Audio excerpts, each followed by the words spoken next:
네, 오늘은 철로역정 13장과 14장을 함께 나가겠습니다. 13장의 제목은 허영의 시장이라고 하는 것이에요. 이 허영의 시장이라는 곳은 세상에서 사람들이 관심 있는 것들을 모두 다 파는 시장입니다. 여러분들이 하늘나라 이외에 세상에서 관심 있는 모든 것들 다 파는 시장이라고 볼 수 있습니다. 여기 한 구절이 있는데 제가 읽어보겠습니다. 이 허영의 시장은 허영을 사고 파는 시장으로서 연중 무휴로 장을 연다. 하루도 쉬지 않고 365일 매일 시장이 열린다는 것입니다. 쉬는 날이 없습니다. 집, 땅, 명당, 직위, 명예, 승진, 귀족 호칭, 국가, 정욕, 향락 등이 거래되고 모든 종류의 쾌락과 각종 보석 등 온갖 것들이 다 있다. 허영의 시장. 이 크리스천과 믿음이 반드시 지나가야 되는 시장입니다. 여기를 지나가지 않고 천성으로 갈 수가 없어요. 그 가는 길에 있는 곳입니다. 근데 이 시장은 모든 사람들이 가지고 있는 자신들의 욕심, 욕망이 있지 않습니까? 그것을 파는 거예요. 그래서 사람들의 시선을 천성으로 가는, 하늘에 관한 시선을 땅으로 돌리는 그러한 시장입니다. 그래서 허영이라고 하는 그 말 자체가 영어로는 vanity라고 하는데, 이 vanity라고 하는 단어가 전도서에 계속 나오죠. 전도자가 이르되 헛되고 헛되며 헛되고 헛되니 모든 것이 헛되도다 라고 할 때 그 단어가 바로 vanity입니다. All is vanity. 그 vanity, 헛된 것을 파는 시장이라고 말할 수 있습니다. 그럼 헛된 것을 파는 시장인데 내가 뭐 관심 있는 게 있겠어? 라고 생각하지만 사실은 여기 나와 있는 모든 것들, 우리가 다 관심이 있는 것들이라는 거예요. 집, 땅, 명예, 돈, 쾌락, 보석, 이런 모든 것들을 파는 곳이다. 근데 하루도 쉬지 않는 곳이다. 천성을 향해 가려면 반드시 그곳을 통과해야 된다. 그렇죠. 우리가 이러한 욕심으로부터 벗어나려면 지구를 떠나야죠. 그 방법밖에 없어요. 그렇지 않으려면은 우리가 이 땅을 지나가면서 성령 충만을 받은 상태로 마치 그것이 돌인 것처럼 필요하지만 우리가 필요에 의해서 쓰지 그것을 우리의 모든 마음을 쏟지는 않는 그러한 영적인 충만한 상태로 그 허영의 시장을 지나가야 돼요. 그게 세상이죠. 세상이란 말이에요. 이게. 예수께서는 온갖 상품들에 전혀 마음을 두지 않으시고 허영에 대해서 단 한 푼도 허비하지 않으신 채로 그 도시를 떠나가셨다. 이처럼 허영의 시장은 아주 오래전에 세워진 것으로 오랜 기간 동안 변함없이 유지되어 온 매우 거대한 시장이다. 세상이 시작되면서부터 이 허영의 시장이 열리는 것이죠. 아담과 하와도 그 허영의 시장에 속아서 교만해지고 지혜로워지고 눈에 보이기 좋고 먹으면은 좋을 것 같고 가지고 있으면은 자랑할 수 있을 것 같은 그러한 마음이 생겨서 그 허영의 유혹이 당해서 죄를 지었잖아요. 그러니까 세상 처음부터 이 허영의 시작된 것입니다. 세상이니까 허영의 시장 자체가. 근데 예수님께서는 이러한 온갖 상품들에 전혀 마음을 두지 않으시고 허영에 대해서 단 한 푼도 허비하지 않으셨다. 그 뜻은 무슨 뜻이냐면 하나님의 아들 예수님께서 이 땅에 저희랑 똑같이 사셨습니다. 그런데 유혹을 당하지 않으셨다는 것이죠. 세상에 사셨지만 세상에 유혹을 당하지 않으셨다는 것을 이 책에서는 이렇게 비유하고 있는 것이죠. 허영의 시장에서 단 한 푼도 쓰지 않으셨다. 이렇게 말씀하신 거죠. 그럼 유혹이 없었느냐 예수님께는? 그렇지 않죠. 마귀가 유혹을 했잖아요. 그를 데리고 지극히 높은 산으로 가서 천하 만국과 그 영광을 보여 이르되 만일 내게 엎드려 경배하면 이 모든 것을 내게 주리라. 세상 모든 것을 단 한 번에 모든 것을 볼 수 있게 마귀가 예수님에게 보여주었습니다. 그것이 무엇이든지 간에 사람이 관심 있는 모든 것이 세상에 다 있잖아요. 그것을 다 주겠다라고 말하는 것입니다. 내게 엎드려 경배하면, 마귀가 그렇게 예수님께 얘기를 했을 때 예수님께서 뭐라고 말씀하셨습니까? 사탄아 물러가라 라고 말씀하셨죠. 기록되었으되, 성경 말씀을 인용하신 거예요. 우리가 성경을 읽는 이유가 그거죠. 성경은 읽으면 그 순간에 나에게 강하게 작용되지만 세상에 또 우리가 들어가 살기 때문에 그 강했던 것이 약해지잖아요. 다시 성경 말씀을 읽으면서 영적인 것을 다시 강하게 하는 것입니다. 그래서 기억나는 것이죠. 기록되었으되 주 너의 하나님께 경배하고 다만 그를 섬기라 하셨느니라. 하나님 이외에 다른 신을 두지 말라 하셨느니라 라는 그 말씀으로 자신에게 다가오는 유혹을 물리치신 것입니다. 이 믿음과 크리스천, 이 두 사람이 지금 허영의 시장을 지나가고 있는 주인공인데, 이 두 사람도 예수님처럼 허영의 시장에 있는 것들에 마음을 두지 않았습니다. 그런데 이 허영의 시장에서 일하고 장사하는 사람들, 그 시장에서 사는 사람들은 크리스찬과 이 믿음을 무시하기 시작했어요. 왜냐하면 이 책에는 뭐라고 나와 있냐면은 말투도 다르고 옷 입은 것도 다르고 생각하는 것도 달라서 이 사람들을 싫어하기 시작했다라고 되어 있습니다. 그러면 말투도 다르고 생각하는 것도 다르고 옷도 다르면 그냥 지나가게 하면 되는데, 반드시 이곳에서 뭘 사게 만드는, 근데 안 사니까 싫어하게 된다는 것이죠. 그래서 당신들은 왜 아무런 이런 거에 관심이 없습니까? 당신들이 관심 있는 게 뭐야? 라고 물어봅니다. 뭐라고 대답했을까요? 우리는 진리를 찾고 있습니다. 그렇게 말을 해요. 근데 진리를 팔지 않아요, 이 허영의 시장은. 허영의 시장이라는 페어에 가시면 성경 말씀을 팔까요? 거기에서 예수 그리스도를 믿고 죄를 회개하라고 하는, 세상에 마음을 쓰지 말라고 하는 전도자가 있겠습니까? 없죠. 우리는 진리를 구합니다 라고 말했더니 그들이 더욱더 심하게 조롱하기 시작했습니다. 그런데 그들에게 욕을 하게 되면 크리스찬과 믿음은 그 욕을 축복으로 오히려 갚았습니다. 나쁜 말을 듣게 되면 좋은 말로 오히려 되갚아 줬고, 박해, 나쁘게 하는 것이죠. persecution을 하면 kindness, 친절로 그것을 되갚았다 라고 써 있습니다. 그렇게 되면 그 허영의 시장 사람들이 감동을 해서 아, 우리가 너무 나빴다 하고 바뀔까요? 그렇지 않습니다. 우리 책 내용을 보면은 마지막에 이 믿음이 순교합니다. 죽게 돼요. 그러면서도 이 친절한 것, 축복을 하는 것, 좋은 말을 하는 것을 멈추지 않았다 라고 말하고 있습니다. 빌립보서 3장 19절부터 20절입니다. 그들의 마지막은 멸망이요, 그들의 신은 배요, 그들의 영광은 그들의 부끄러움 위에 있고 땅의 일을 생각하는 자. 그러나 우리의 시민권은 하늘에 있는 자라, 거기로부터 구원하는 자 곧 주 예수 그리스도를 기다리느니라.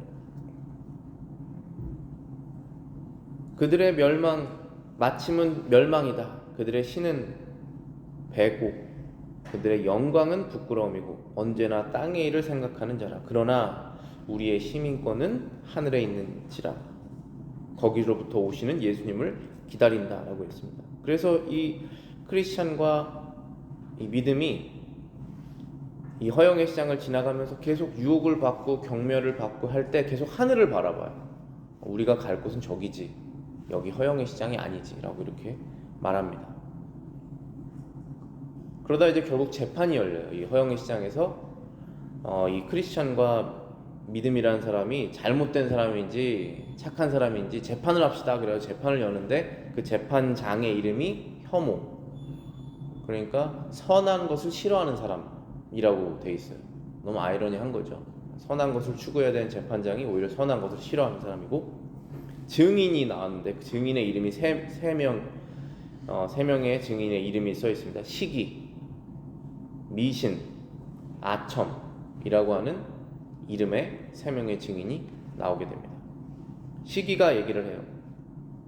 그들이 신봉하는 기독교의 원리와 우리 허영의 도시 관습들과는 아주 정반대의 것이어서 결코 화합할 수 없다는 것입니다.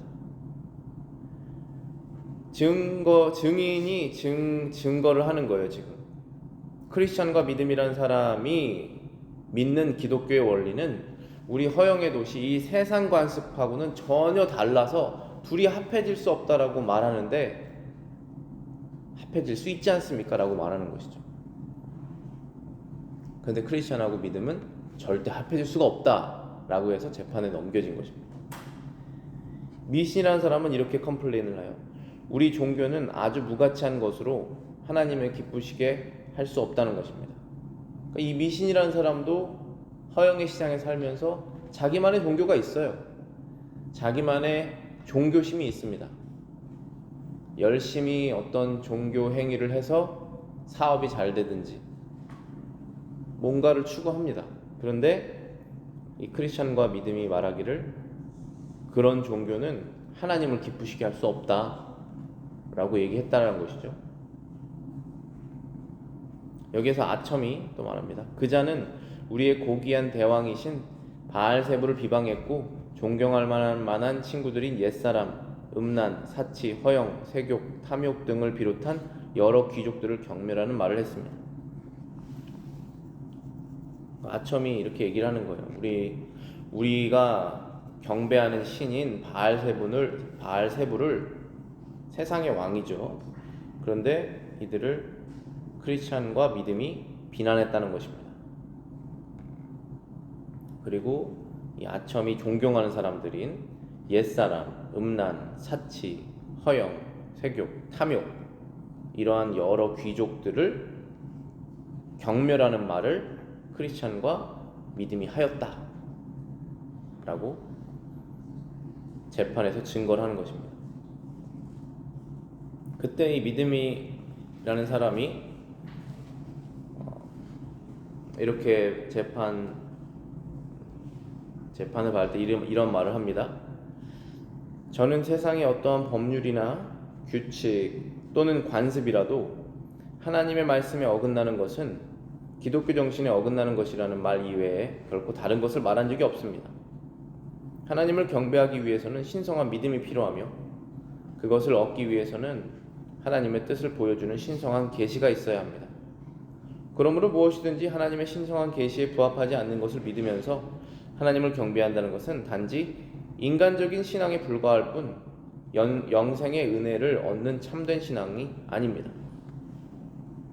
이 믿음이 말한 내용을 우리가 다시 한번 생각해 보겠습니다. 세상의 어떠한 규칙이라도, 즉 모든 사람이 동의하는 관습이라도 하나님의 말씀에 어긋난다면 그것은 기독교의 정신에 어긋나는 것이다. 나는 이 말밖에 한 말이 없습니다라는 것이에요. 허영의 시장에서 사는 모든 분들 세상의 법칙으로 심지어 자신들의 종교도 가지고 살고 있는데 성경 말씀하고 다른데 그건 합해질 수가 없습니다라고 저는 말할 뿐입니다. 그러니까 우리 크리스천들이 세상에서 하는 말이 그래도 돼라는 말을 하는 게 아니에요. 그래도 돼라고 하는 것이 아니라 그것은 성경하고 다르다라는 말을 해야 되는 거예요. 그게 증인입니다. 우리는 그 말밖에 할 게 없어요. 왜냐하면 이것은 하나님의 말씀이기 때문에 내가 바꿀 수 있는 말이 아니잖아요. 그래서 이것은 하나님의 말씀이고 그것은 세상의 관습이라서 성경과는 다릅니다 라는 말을 해야 됩니다. 그리고 믿음이 또 중요한 말을 했는데, 당신들이 하나님을 경배하고 싶어 하는데 지금 당신들에게 없는 것은 무엇이냐면 말씀이 없다라는 것입니다. 하나님을 경배하려면 하나님에 대한 믿음이 필요한데 이 믿음을 얻기 위해서는 하나님의 계시가 있어야 된다는 것입니다. 그걸 쉽게 말하면은 저는 하나님을 올바르게 믿고 싶습니다. 하나님 알려주세요 라고 했는데 다 사람마다 자기만의 생각이 있어요. 그 방식대로 하나님을 섬기는 것이 아니라 하나님께서 알려주시는 신성한 계시라는 것은 알려주신다는 거잖아요. 그게 뭡니까? 성경이죠. 성경 말씀에 알려주신 대로 우리는 하나님이 누구신지를 알고 하나님이 원하시는 예배를 드리는 것입니다. 근데 그것이 없는 거예요, 이 사람들에게는. 제가 초반에도 말씀드렸듯이 이 베니리 페어, 허영의 시장에는 뭐가 없습니까? 성경 파는 사람이 없습니다. 성경을 말하는 전도자가 없어요. 그렇기 때문에 아무도 하나님이 누구신지, 하나님이 원하시는 예배가 무엇인지 모르고 미신을 섬긴다는 거예요. 미신이 뭡니까? 결국은 비나이다 해서 내가 뭐가 잘 되게 해주십시오, 그거밖에 안 되는 거잖아요. 그거는 결국은 이 땅이잖아요. 이 땅에 있을 때 그것밖에 안 된다. 영원한 생명을 얻는 영생에는 이르지 못한다 라고 이 믿음이 분명하게 제시한 것입니다. 그것이 바로 교회고 크리스천이잖아요. 근데 사람들이 이 말을 듣고 기뻐했을까요? 아니죠. 결국은 이 믿음을 화형시킵니다. 그래서 믿음이 순교를 하게 돼요. 그때에 그걸 바라보고 있었던 크리스천이 이렇게 얘기를 합니다. 두 필의 말이 이끄는 마차 한 대가 그를 기다리고 있었다. 고통스러운 환난이 끝나자마자 곧장 그를 태워가지고 나팔 소리를 울리며 구름 사이를 헤쳐나가 지름길로 천국 문에 이르는 것을 보았다. 순교되자 하늘에서 마차가 와서 그를 데리고 가는 것을 환상을 보았다 라고 기록하고 있습니다. 히브리서 11장 16절입니다. 그들이 이제는 더 나은 본향을 사모하니 곧 하늘에 있는 것이라. 이러므로 하나님이 그들의 하나님이라 일컬으심을 받으심을 부끄러워하지 아니하시고 그들을 위하여 한 성을 예비하셨느니라. 크리스찬과 믿음이 그렇게 바랬던 자신의 돌아가야 될 곳, 천국, 천성, 그곳에 이 믿음이 가게 되었습니다. 그 다음 장 넘어가실게요. 14장입니다. 크리스찬과 소망. 이제 믿음이라는 사람이 순교를 당하게 되고 크리스찬은 혼자 다시 천성을 향해서 길을 떠나게 됩니다. 그런데 새로운 사람을 만나게 돼요. 그 사람의 이름은 소망입니다. 소망에 대해서 여기 설명이 되어 있습니다.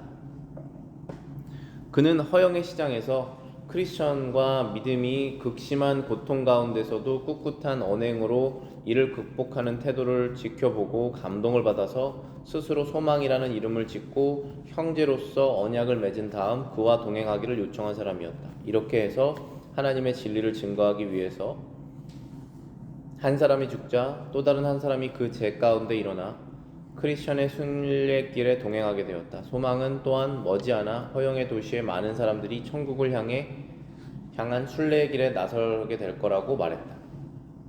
자, 이 누굽니까? 이 허영의 도시에서 있었던 사람이라는 거예요. 이 소망이. 이 소망이라는 사람은 허영의 도시에서는 다른 이름을 갖고 있었어요. 근데 무슨 이름인지는 몰라요. 즉 쉽게 말하면은 세상 사람이에요. 세상에서 살았던 사람인데 믿음과 크리스천이 극심한 고통 가운데서도 꿋꿋하게 자신들의 크리스천 신앙을 지키는 걸 보고 심지어 믿음이 순교당할 때도 끝까지 그것을 지키는 것을 보고 마음이 감동돼서 전도된 사람이라는 거예요. 그러니까 저와 여러분들이 이 땅에서 우리의 믿음 때문에 고생을 하는 것, 우리의 믿음 때문에 돌밭길을 가는 것, 우리의 믿음 때문에 어려운 길을 가는 것을 보고 세상의 일부 사람들은 그것을 무시하고 경멸할 수 있지만 어리석다라고 말하고 멍청하다고 말할 수 있고, 그런데 그 중에서도 마음이 감동돼서 거듭나는 사람이 생긴다는 거예요. 그 열매를 우리는 못 보고 죽을 수도 있습니다. 그러나 열매가 생긴다는 것을 우리가 믿는 것이죠. 열매가 생기든 안 생기든 우리가 그 순종적인 삶을 사는 것이 우리의 의무죠. 그런데도 감사하게도 하나님께서 우리의 그 작은 헌신을 통해 열매를 맺으신다는 것입니다. 그래서 세상적으로 봤을 때는 이 믿음이라는 사람이 화형당하는 것이 얼마나 가치가 없어 보이고 정말 멸시당하면서 끝나는 인생처럼 보이지만 그 죄 가운데서 새로운 생명이 태어났다라고 말하고 있는 것입니다. 그 사람의 소망이에요. 스스로 이름을 바꿨다고 써 있어요. 그리고 언약을 맺고 크리스천과 형제다라고 말하면서 천국을 향한 순례길을 따라가게 됩니다. 그리고 더 기쁜 소식을 이 크리스천에게 말을 하죠. 허영의 도시에서 이제 많은 사람들이 거기를 빠져나올 것이다. 순례의 길을 따라가게 될 것이다. 허영의 도시에서 충격받은 사람이 많다는 것이죠. 크리스천하고 믿음이 오기 전까지는 웬만하면 사람들이 다 넘어간 거예요. 너 집 줄게, 너 차 줄게, 너 원하는 거 뭐야? 이 음식 줄게, 돈 줄게, 원하는 보석 줄게 하면 다 넘어왔어요. 그런데 이 사람들은 끝까지 우리는 하나님의 진리를 추구하고 천국을 가고 싶다, 끝까지 말하는 사람이 있는 걸 보고 이 사람들이 충격을 받게 되겠죠. 그래서 이 크리스천 신앙이라는 게 과연 뭘까? 라는 궁금증이 생겨서 이제 점점 더 많은 거듭난 사람이 생길 것이다 라고 얘기한 것입니다. 그리고 이 두 사람, 크리스찬과 소망은 다시 천국을 향한 순례길을 떠나게 됩니다. 가다가 사심이라는 사람을 만나게 돼요. 사심은 아시다시피 그거잖아요. 어떠한 것을 원하는 것처럼 보이지만 사실은 마음속에는 다른 걸 원하는 거예요. 그게 사심이죠. 말은 이렇게 하지만 사실은 마음속에 원하는 건 딴 것이에요. 그게 사심입니다. 그런데 그 사람의 출신 도시의 이름은 미사여구라고 되어 있어요. 미사여구는 아름다운 말로 뭔가를 꾸미는 것이죠. 이 크리스천과 소망은 사심을 만나게 됩니다. 잠언 26장 25절에 말씀하십니다. 그 말이 좋을지라도 믿지 말 것은 그 마음에 7가지 가증한 것이 있음이니라. 시편 119편 113절입니다. 내가 두 마음을 품는 자들을 미워하고 주의 법을 사랑하나이다.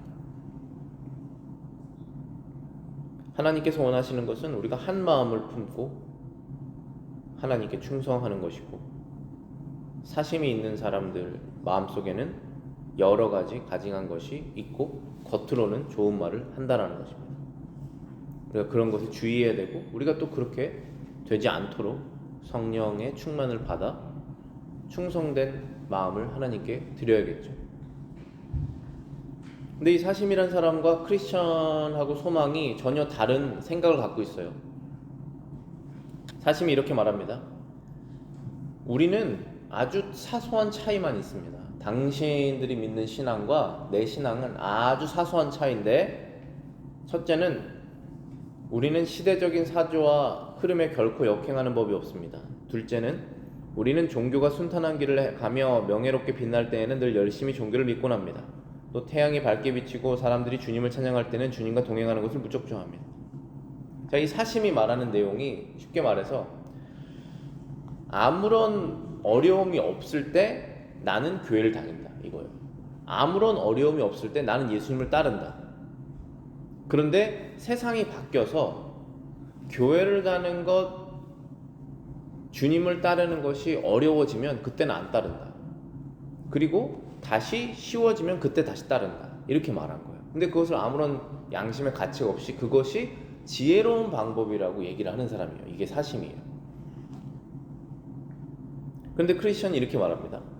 만일 당신이 우리와 함께 가고자 한다면 당신은 이 시대 사조와 경향을 거슬러 올라가야 됩니다. 이렇게 하는 것은 당신의 뜻과 맞지 않을 것입니다. 당신은 종교가 비단 옷을 입고 있을 때 마찬가지로 누더기를 걸치고 있을 때라도 변함없이 믿고 따라야 합니다. 주님께서 갈채와 환호를 받으며 거리를 걸어가실 때나 쇠고랑을 차고 경멸의 대상이 될 때나 변함없이 굳게 주님을 의지하고 믿어야 합니다. 저희 제안에 따르지 않으면 한 발자국도 같이 갈 수 없습니다. 저희 크리스천이 이 사시마에게 말한 것이 한마디로 어려울 때나 좋을 때나 주님을 따라야 된다. 그 마음이 있으면 당신은 우리랑 같이 갈 수 있다. 그런데 그럴 마음이 없으면 같이 갈 수 없다라는 것입니다. 왜냐하면 거듭나지 않았다는 것이죠.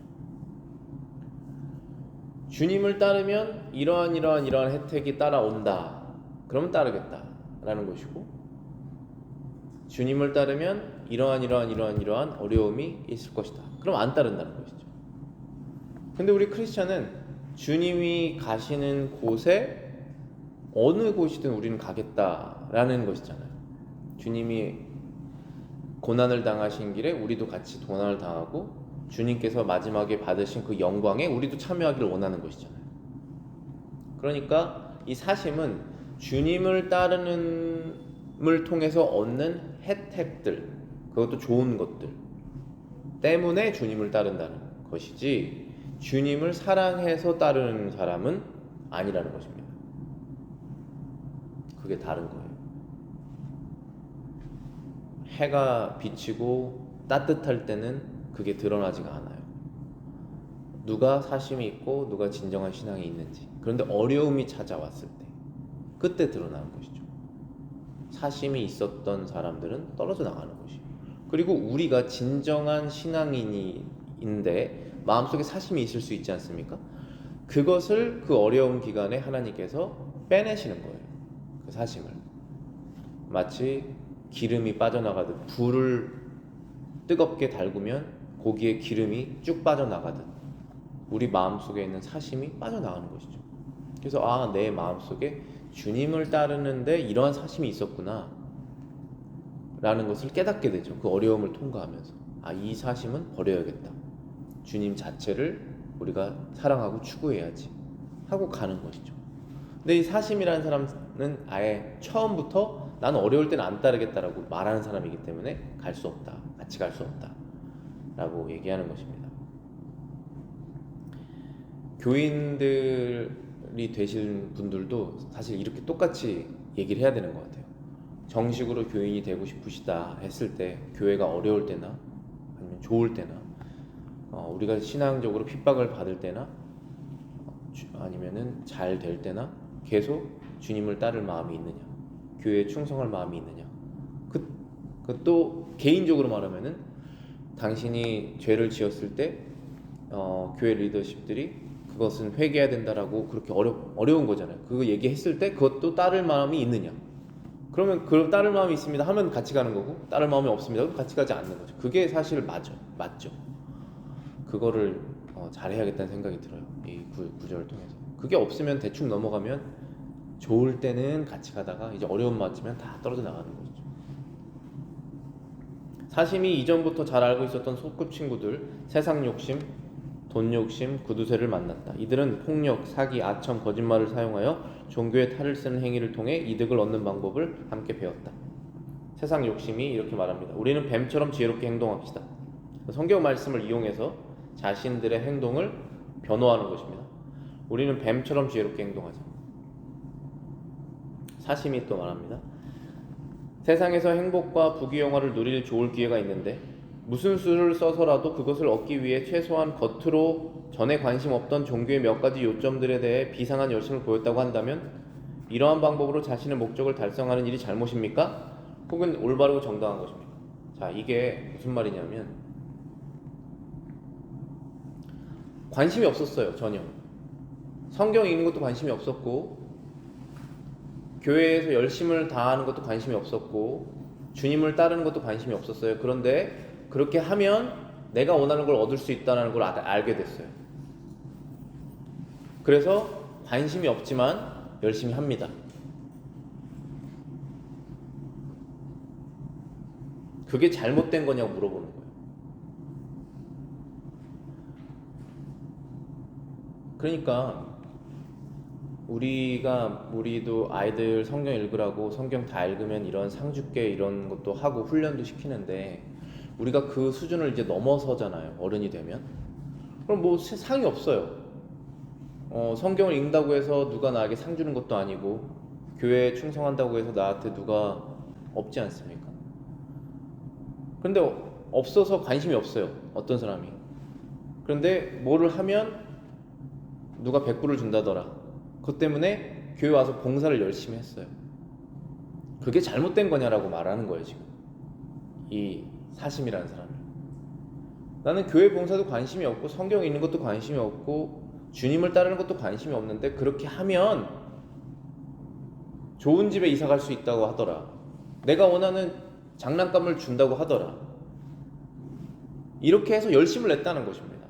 근데 이게 뭐가 잘못이냐? 결국은 나도 성경 읽고 교회 봉사 하지 않았냐? 그럼 좋은 거 아니냐? 이렇게 말하는 것이에요. 이게 잘못입니까? 라고 말했습니다. 그랬더니 크리스천이 하는 말이 믿음이 있는 사람이라면 어린아이라도 그런 질문에 쉽게 답할 수 있다. 그것은 잘못이다.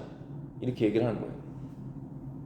사람이 음식을 얻기 위해서 예수님을 따르는 것이 옳지 않다라고 말했는데 예수님과 종교를 이용해서 이 현세의 쾌락과 유익을 얻는다는 것이 얼마나 혐오받을 만한 일입니까? 이렇게 얘기를 하였습니다. 올바른 목적이 아니다. 시작부터 하나님에 대한 사랑이 없는 것이다. 라고 답변을 하는 것이죠.